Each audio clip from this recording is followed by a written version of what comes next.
जय संविधान, जय भीम, महात्मा गांधी की जय, गोडसे मुर्दाबाद। देखिए, अगर हम देशवासियों की बात देश की सत्ता समझती और देश के प्रधानमंत्री महोदय समझते, जो हमने राष्ट्रहित में कहा था, तो आज हमारे देश की इतनी ऐसी स्थिति ना होती जिससे पूरा देश आज सोच रहा है कि आखिर भारतवर्ष के साथ क्या हुआ, जहां कहा जा रहा था कि हमारे भारतवर्ष का पूरे विश्व में, भारतवर्ष का तो नहीं, मोदी जी का डंका बोल रहा है। ये परिस्थिति आई कैसे? देखिए, आपको याद होगा, ये बहुत ज्यादा चर्चा हुई थी जब राफेल का मुद्दा गरमाया हुआ था और ये आरोप लग रहे थे कि राफेल जो हमने खरीदा वो 3 गुने दाम पे खरीदा और दूसरे देशों ने 1/3 दाम पे खरीदा। तब बताया गया था कि साहब उसमें एसेसरीज हैं। चलिए, फिर उसके बाद दूसरी आपत्ति जो पूरे देशवासियों ने की थी, जो राष्ट्रहित चाहते थे, उन्होंने ये आपत्ति की थी कि इसके एसोसिएट के रूप में, राफेल के एसोसिएट के रूप में, जब हमारे देश के अंदर हिंदुस्तान एयरोनॉटिक्स लिमिटेड एचएएल जैसी प्रतिष्ठित कंपनी है, जहां पे भारतवर्ष के सर्वश्रेष्ठ इंजीनियर्स काम करते हैं और जिसका एक गौरवशाली इतिहास है, उसको छोड़कर अनिल अंबानी को, धीरूभाई अंबानी साहब के पुत्र छोटे वाले अनिल अंबानी साहब को उसमें एसोसिएट क्यों बनाया गया? हमारी बात को एक कान से सुना गया, दूसरी कान से निकाला गया, और जबकि हम लोगों का प्रश्न राष्ट्रहित में था और बड़ा वाजिब था। हमने ये कहा था कि वो अनिल अंबानी साहब, जिसको टॉयज बनाने का भी कोई एक्सपीरियंस नहीं है, छोटे मोटे खिलौने बनाने का भी एक्सपीरियंस नहीं है, वो आखिर राफेल के एसोसिएट कैसे बन गए? और एचएएल को नहीं बनाया गया। लेकिन अनिल अंबानी साहब को ओबलाइज करना था, अनिल अंबानी साहब को उपकृत करना था। वो भी गुजरात के रहने वाले हैं और उन्होंने उसमें हजारों करोड़ का फायदा उठाया। और ये बात कुछ ही साल पहले की है, जब हमारे देश के माननीय प्रधानमंत्री देश के प्रधानमंत्री थे। तो इसका दोष पंडित जवाहरलाल नेहरू को भी नहीं दिया जा सकता और डॉक्टर मनमोहन सिंह को भी नहीं दिया जा सकता। ये पूरा का पूरा दोष और जो भी इसके बेनिफिट्स हैं या इसके जो एरर्स हैं, उसका सारी जिम्मेदारी हमारे देश के प्रधानमंत्री को लेनी पड़ेगी।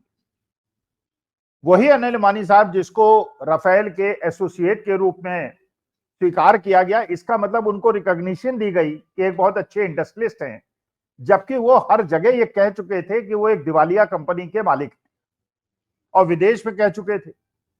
तो दिवालिया कंपनी को कैसे एसोसिएट बना गया था राफेल, ये प्रश्न था। लेकिन चलिए, मोदी जी तो मोदी जी हैं, उन्होंने निर्णय ले लिया, भक्तों ने उनका समर्थन कर दिया। अब आपने देखा, लेटेस्ट 15-20 दिन पहले स्टेट बैंक ऑफ इंडिया ने न केवल अनिल अंबानी साहब को फ्रॉड कंपनी, उनकी कंपनी को फ्रॉड कंपनी घोषित किया है, बल्कि एक ऐसा आरोप लगाया है जो कि हर्षद मेहता, जो कि स्कैमस्टर्स माने जाते थे और शेयर मार्केट के बहुत बड़े ऐसे व्यक्ति माने जाते थे, केतन पारेख और हर्षद मेहता, वो दोनों भी गुजरात के रहने वाले थे, जिन्होंने हमारे देश की अर्थव्यवस्था को काफी हद तक बर्बाद कर दिया था। वही काम अनिल अंबानी साहब ने किया। फर्जी बैंक गारंटी दी गई स्टेट बैंक ऑफ इंडिया के अंदर और लोन लिया गया। 14-15 हजार करोड़ का फ्रॉड लोन के मामले में किया। और जिस व्यक्ति को राफेल का एसोसिएट बनाया गया था, आज के तारीख में यह स्थिति है कि एक तरफ तो वो कह रहा मैं दिवालिया हूं और दूसरी तरफ उसके बाद उसने हजारों करोड़ का घपला कर दिया और फर्जी बैंक गारंटी के नाम पे भी लोन ले लिया। स्टेट बैंक ऑफ इंडिया भी आंख मूंदी रही, बैंक्स भी आंख मूंदे रहे, और शायद ये यस बैंक के भी लोन उसके अंदर हैं और यस बैंक ने भी ऐसा स्थिति पैदा कर दी, लोन की एप्लीकेशन आई नहीं और लोन स्वीकृत कर दिया। पहले लोन बांट दिया, स्वीकृति बाद में दी। तो बहुत सारे बैंक इसके अंदर इन्वॉल्व रहे होंगे। लेकिन क्योंकि माननीय प्रधानमंत्री ने विपक्ष की और हम जैसे लोगों की बात को न सुनते हुए अनिल अंबानी साहब को एसोसिएट बनाया था, तो मानी बात है कि बैंक्स ने भी, चेयरमैन ने भी सोचा होगा कि जब मोदी जी के इतने खासम खास आदमी हैं, तो इनको लोन न देने से हम अपनी शामत क्यों बनाए। उन्होंने भी लोन दे दिया था, कागजों की उन्होंने जांच पड़ताल भी नहीं की और अनिल अंबानी साहब ने हजारों करोड़ का घपला कर दिया। अब भारत सरकार ने रेड कॉर्नर नोटिस उनके खिलाफ निकाल दिया है और उनके देश छोड़ने पे पाबंदी लगा दी है। रेड कॉर्नर नोटिस आपको याद होगा विजय माल्या पे लगाया गया था, लेकिन फिर उसके बाद उसको विड्रॉ कर लिया गया था और वो देश छोड़ के भाग गए थे। तो अनिल अंबानी साहब तो एक कड़ी की शुरुआत है, क्योंकि मानी बात है आज के शासन में पिछले 11 साल से जो भी मोदी जी का स्नेही है, चाहे वो गौतम अडानी साहब हो, चाहे वो मुकेश अंबानी साहब हो, चाहे वो अनिल अंबानी साहब हो, कोई भी बैंक या किसी की भी ये हिम्मत नहीं है उसको लोन मना कर दे भारतवर्ष के अंदर, और जो वो चाहते हैं हो जाता है। और जब उनकी ये व्यवस्था होगी जो अनिल अंबानी साहब की हुई, फिर जवाब देते फिरेंगे चेयरमैन और सीएमडी, और ये जवाब देंगे कि उनके ऊपर करप्शन के केसेस क्यों न लगाया जाए, उनको जेल क्यों ना भेजा जाए। तो ये तो मामला हुआ अनिल अंबानी साहब का। दूसरी ये घटना घटी जो आपने देखा 2 दिन पहले घटी, वो गौतम अडानी साहब जो 2014 में 50-60 हजार करोड़ के मार्केट कैपिटलाइजेशन की कंपनीज के मालिक थे, आज के तारीख में 15-16 लाख करोड़ की मार्केट कैपिटलाइजेशन के कंपनी के मालिक बन गए। और एक समय ऐसा भी आया कि जो करीब 650 नंबर पे विश्व में जिनकी सूची हुआ करती थी, वो दूसरे तीसरे नंबर के विश्व के सबसे बड़े पूंजीपति बन गए। और कारण क्या? कोई मैन्युफैक्चरिंग यूनिट नहीं, कोई नई यूनिट नहीं, केवल सरकारी उपक्रमों को उन्होंने टेक ओवर किया, चाहे वो हवाई अड्डे हों, चाहे वो रेलवे लाइंस हों, चाहे वो बाकी कंपनी है। एक कंपनी को छोड़ के सफोला को, बाकी उनकी कोई मैन्युफैक्चरिंग कंपनी बड़ी नहीं है। और सारे के सारे उपक्रम जो उनको दिए गए उसके माध्यम से वो इतने बड़े आदमी बन गए, चाहे देश की अर्थव्यवस्था बर्बाद हो गई, जिससे टोटल जीडीपी तो बढ़ गई, लेकिन गरीबों की हालत खराब हो गई, अमीरों की हालत बहुत अच्छी हो गई। उन्होंने भी अडानी पोर्ट के चेयरमैनशिप से रिजाइन कर दिया। अब वो नॉन एग्जीक्यूटिव डायरेक्टर हैं, नॉन एग्जीक्यूटिव डायरेक्टर।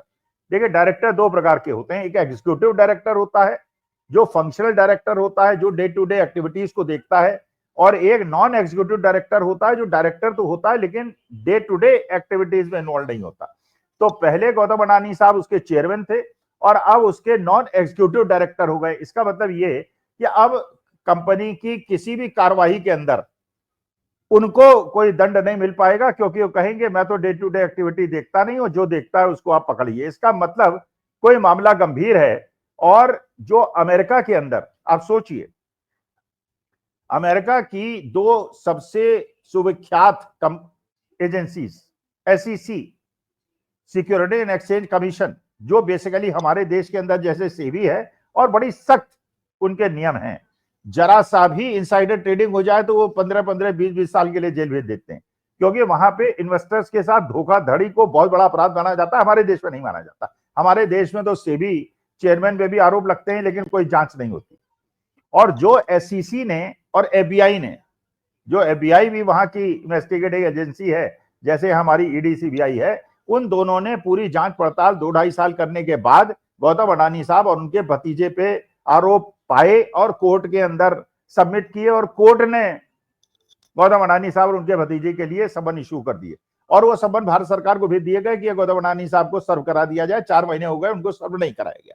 इसका मतलब यह है कि ये मंशा क्या है, ये सबको पता है कि गौतम अडानी साहब को बचाने के लिए भारत सरकार सब कुछ आउट ऑफ द वे जाके करने के लिए। और ये भी एक कारण हो सकता है जिससे डोनाल्ड ट्रंप को लग गया कि ये गौतम अडानी साहब को बचाने के लिए कुछ भी कर सकते हैं, इसलिए उन्होंने 25% से बढ़ा के 50% टैरिफ कर दिया, जो कि केवल ब्राजील के बराबर है। और पूरे विश्व के अंदर अमेरिका ने जो टैरिफ लगाया है वो ब्राजील भारतवर्ष में सबसे ज्यादा लगाया, और बाकी देशों में, यहां तक कि चाइना में भी कम लगाया, और पाकिस्तान में तो बहुत ही कम लगाया, बांग्लादेश में भी कम लगाया।